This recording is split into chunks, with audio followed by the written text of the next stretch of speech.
Okay guys, good morning ulit ulit si Abel. Yung host of course dito sa ating Newbie on the Block channel. Okay. So ngayon naman, guys, ang gusto kong ikwento ngayon sa inyo is like yung challenges kung paano ka magsisimula sa pagiging KD or Coke distributor. Ang mga challenge na meet ko dito is like if you're the OM or the operating manager, ikaw yung magseset ng direction nila. It's like ikaw yung gigising ng maaga, pag nagsisimula kayo, ikaw yung magmo-monitor ng time card. Though, meron kang assistant like your encoder, lahat ng direction na gagawin niya ay manggagaling sa'yo. So, those are the challenges na dapat mong gawin.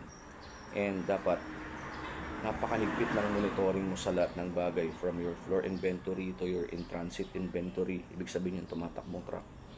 Dapat nagmamatch palagi yan. So, ikaw yung may idea kung paano mo yun magbabanggain at mapagtatali at the end of the day. Dahil bawat isa na bote o isang kaha ng soft drinks na mawawala sa'yo, malaking loss yan. Pag nag-file up yan, magiging malaking loss yan pag hindi mo siya namomonitor ng maayos. So, that's one thing na dapat mong isaalang-alang. Another thing that you should do is you have to delegate the work to sa bawat isa, yung mga functionalities nila, sa encoder mo, sa mga ahente mo, sa mga pahinante, dapat nakadelegate yan para lahat nakaspread. Hindi isa yung nagbo-burden doon sa management. May kanya-kanyang function yan. You should see to it that all those functions are properly coordinated and properly functional para at least magaan yung takbo. Katulad ngayon kasi kulang kami ng isang tao, nagkasakit, nagkabulutong. So kulang kami. So, ang ginagawa natin para ma-maximize yung isa sa tao natin sa warehouse, ginagamit natin na pang-rota. So, ganun yung ginagawa natin for the meantime. So, it's like saying, sa lahat ng situation na magkakaroon ng aberya, dapat may contingency plan ka para at least magiging maganda yung takbo ng day-to-day operation mo. Medyo magiging mahirap, pero dapat may alternative plan ka paano isosurvive yung daily operations dahil darating din naman yung time na yung kulang na tao na yun papasok pag magaling na siya. So those are the things na dapat natin gawin.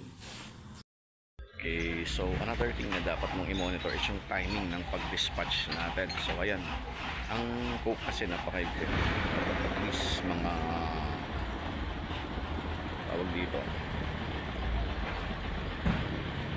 7:30 nakaalis ka na. So, kailangan yan na monitor mo ng gusto yung mga trucks na yan. So, dapat kung magsasend ka ng picture sa kanila, meron yung may timestamp na pinapadala sa kanila. So, para malaman nila kung talagang umalis ka on time. So, those are the things na dapat mong i-consider talaga. May fit sila sa timing para at least masigurado nila yung mga partners nakakaalis on time and then yung productivity tumataas. So, that's the reason na yung dispatch natin ay minomonitor din nila.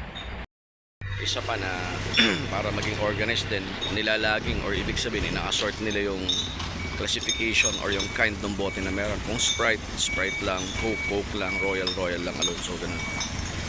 Ayan. Say hello Ma'am Mel. So ayan. So ganun yung ginagawa natin. So ayan, getting ready na yung mga truck para sa pag-alis. Ayan. So, target time is 7:30 para lumakad. So ayan, itong truck na to ready to move na to. Sinasakay na lang yung 5 liters 7 liters I should say. Ayan. Okay. So and after this kukunan ko ng picture yan para sa time stamping. Okay. Okay guys, so at this point nakaalis na lahat ng mga truck. So gawin ko naman ngayon is that tawag dito, kukunin ko naman lahat ngayon yung load nung nandun sa truck na umalis, and then pinapa-inventory ko tong floor dito ngayon. Pagbabanggain ko dun sa computed inventory ng computer, malalaman ko kung tama ba, kung nagtali ba yung karga ng bodega natin. So yun ang next na gagawin natin.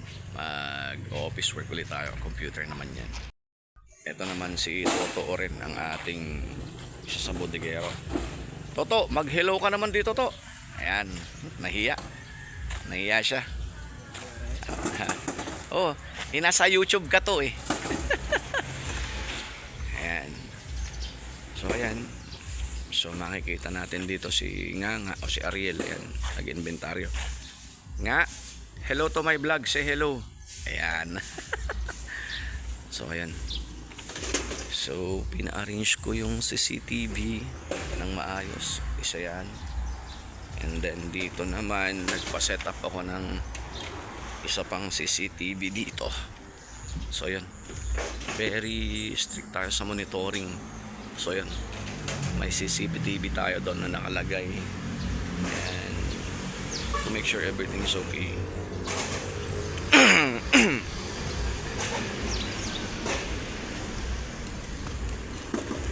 Ayan, mayroon ding CCTV doon sa may tower para kita yung focus dito.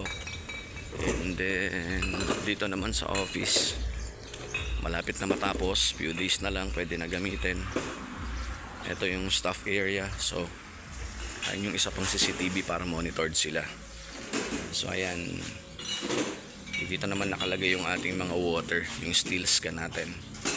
So ayan, mga Wilkins mostly, mga tea products, yung Fuse Tea, ayan, dyan. And then ito mga to, Minute Maid and Nutriboost. So ayun, hopefully maayos na natin yung setup natin.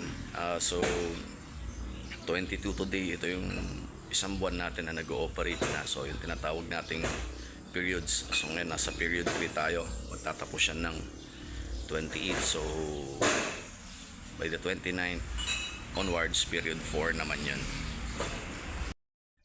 Okay, so that's all for now guys. So I hope may natututunan kayo kung gusto nyong maging kumbaga distributor din sa area ninyo.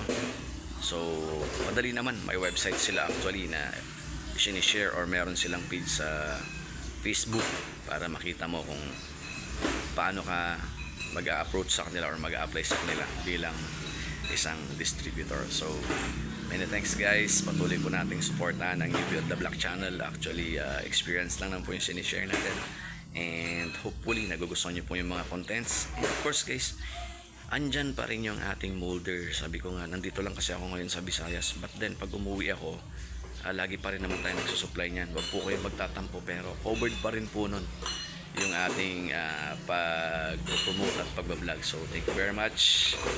That's all. God bless po.